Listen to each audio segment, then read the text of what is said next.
जेके news observer में आपका खैर मकदम। मैं बट इत्फाक जेके न्यूज़ ऑब्जर्वर से। हमारे साथ आज एक शख्सियत बात करने के लिए मौजूद है जिनका नाम फारूक अहमद खान है उर्फ सैफुल्ला। जानना चाहेंगे इन्होंने जो कल एक स्टेटमेंट आया है इनका कि इन्होंने आज़ाद समाजवादी पार्टी को ज्वाइन किया है, तो जानना चाहेंगे कि क्या वजह है इनको ज्वाइन करने की। सैफुल्ला साहब, क्या वजह है कि चंद्रशेखर जो भीम आर्मी से वाबस्ता है और एक दिल्ली की पार्टी है, और क्या सोच के आपने इसको ज्वाइन किया? औज़ु बिल्लाहि मिनश शैतानिर रजीम, बिस्मिल्लाहिर रहमानिर रहीम, इन द नेम ऑफ अल्लाह। आपने मुझसे बड़ा अच्छा सवाल पूछा है कि मैंने आज़ाद समाज पार्टी को क्यों ज्वाइन किया। आज़ाद समाज पार्टी को ज्वाइन करने का मेरा सबसे बड़ा मकसद और मतलब ये है कि कश्मीर के अंदर जितनी भी सियासी पार्टियाँ थी उनको कश्मीरी अवाम ने रिजेक्ट कर दिया है। तो हम चाहते हैं कि चंद्रशेखर आज़ाद साहब जो आज़ाद समाज पार्टी और भीम आर्मी के नेशनल प्रेसिडेंट हैं, उनको हम कश्मीर में रिप्रेजेंट करें और दलित और मुसलमानों को लेकर हम काम करें, क्योंकि कश्मीर के अंदर आप देख रहे होंगे आज तक काफ़ी सख्तियां हैं, काफ़ी परेशानियां हैं कश्मीर के अंदर। हर तरफ मौत नंगी नाचती है। हम चाहते हैं कि ये मौत का नंगा नाच जो है ये ख़त्म हो जाए, और हम चाहते हैं कि अमन और शांति और भाईचारे का एक नया दौर चालू हो, और उसके लिए सबसे बेहतरीन ऑप्शन कश्मीरियों के पास चंद्रशेखर आज़ाद है। रीजनल पार्टी क्यों नहीं? देखिए, रीजनल पार्टी का तो आपको पता ही है उन्होंने क्या किया है आज तक। उन्होंने लाखों करोड़ों रुपए की प्रॉपर्टी बनाई है।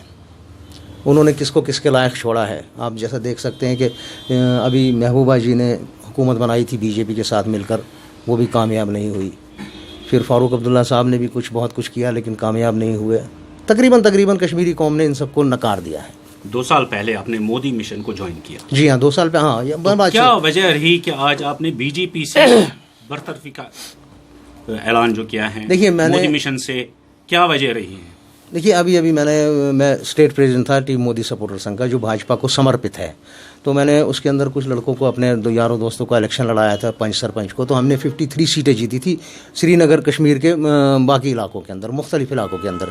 तो हमने अपने राष्ट्रीय संयोजक और अपने नेशनल प्रेसिडेंट से, टीम मोदी सपोर्टर संघ के नेशनल प्रेसिडेंट से बात की थी कि भाई हमारे लिए कोई रणनीति बताएं आप। उन्होंने हमें कोई रणनीति नहीं बताई। तो फिर हम दिल्ली भी गए थे, मुख्तार नकवी साहब से भी मिले, उन्होंने भी कोई लिफ्ट नहीं दिया। तो हमने चाहा कि भाई यहाँ तो मुसलमानों की कोई कदर ही नहीं है, बेहतर है उसके पास चलो जो बहादुर हो। तो बहादुर के साथ हम चले गए। चंद्रशेखर साहब बहादुर आदमी हैं और बहादुरों की हम कदर करते हैं। आपने रीजनल पार्टी की बात की है, लोग उनके साथ नहीं हैं। अगर हम डीडीसी इलेक्शन की बात करें तो सिंगल लार्जेस्ट पार्टी जो पार्टी उभरी है, कश्मीर की बात कर रहा हूँ मैं, वो गुपकार अलायंस और एनसी की बात करेंगे, चाहे पीडीपी की बात करें, उसमें तो लोगों का सपोर्ट तो उनके साथ हैं। देखिए, आप ये बात सही कह रहे हैं, लेकिन कुछ आप ये भी समझ लें कि क्या ये फेयर इलेक्शन हुए हैं? मुझे तो नहीं लगता ये फेयर इलेक्शन हुए हैं। सब ने अपने अपने ढंग से चोरियां की हैं इसके अंदर। आप समझ सकते हैं, मुझे समझाने की ज़रूरत नहीं है। काश के 1986 के अंदर आपने MUF को जीती हुई पार्टी को ना हराया होता तो शायद आज बंदूक नहीं होती यहाँ।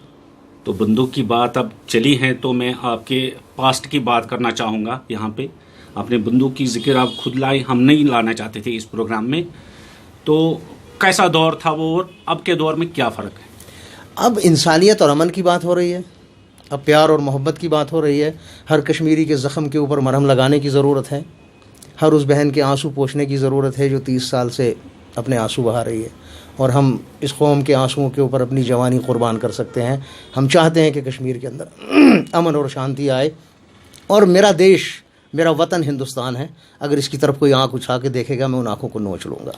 तो जब बीजेपी में आपने ज्वाइन किया तो उस टाइम क्या सोच के आपने ज्वाइन किया?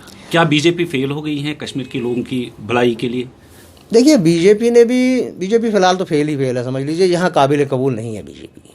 कश्मीर के अंदर बीजेपी काबिल कबूल नहीं है, तो आप समझ सकते हैं। तो इसलिए आपने वो बीजेपी की जो आपने इस्तीफा दिया कल बीजेपी से। देखिए, बीजेपी का अपना एक मिशन है, हमारा अपना एक मिशन है। हमारा मिशन ये है, हम दलित और मुसलमान मिलकर भारत के अंदर चंद्रशेखर आज़ाद को हिंदुस्तान का प्रधानमंत्री बनाएंगे इंशाअल्लाह। और जब वो प्रधानमंत्री बनेंगे तो इंशाअल्लाह ताला उनके 2 वाइस प्रधानमंत्री होंगे, जिनमें एक मुसलमान होगा और एक गैर मुस्लिम होगा।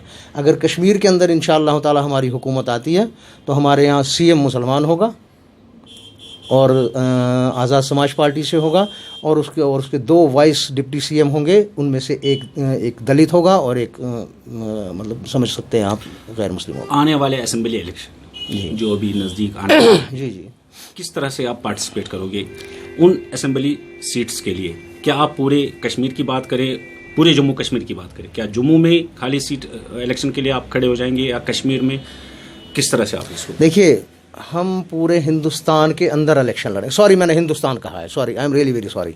अगर हिंदुस्तान में कहता हूँ तो ये खाली हिंदुओं का वतन है, जबकि ये हिंदुओं का नहीं है। इसके अंदर हर धर्म का, हर कम्युनिटी का इंसान है, तो इसको भारत कहते हैं। पूरे भारत के अंदर हम इलेक्शन लड़ेंगे। और जहाँ तक आपने जम्मू कश्मीर की बात की, तो हम कश्मीर में भी इलेक्शन लड़ेंगे और जम्मू में भी इलेक्शन लड़ेंगे इंशाअल्लाह ताला, और जितनी भी सीटें हैं उन सब के ऊपर हम पार्टिसिपेट करेंगे और इंशाअल्लाह ताला हम जीत कर भी आएंगे इंशाअल्लाह तबारक व ताला। तो कश्मीर की बात करूँगा, कितनी आप मजबूत मानते हैं अपनी पार्टी को यहाँ पे इस वक्त? कितने लोग आपके साथ जुड़े हुए हैं? देखिए, अभी हम आए हैं। हमारी जो टीम मोदी सपोर्टर संघ की टीम थी, हमारे जनरल सेक्रेटरी थे, हमारे वाइस प्रेसिडेंट थे, हमारे स्टेट सेक्रेटरी थे, हमारे डिस्ट्रिक्ट प्रेसिडेंट थे, हमारे कॉन्स्टिट्यूंसी प्रेसिडेंट थे, वो सारे के सारे हमारे आज़ाद समाज पार्टी के अंदर ज्वाइन हो गए हैं। तो काफ़ी मजबूत हैं हम इंशाअल्लाह। अभी हम खरगोश की चाल नहीं चल रहे हैं, अभी हम कछुए की चाल चल रहे हैं, और इंशाअल्लाह ताला खरगोश की चाल चलने का टाइम आएगा तो हम आपको ज़रूर बताएंगे। चलिए, हमारे साथ बात करने के लिए आपका बहुत बहुत शुक्रिया।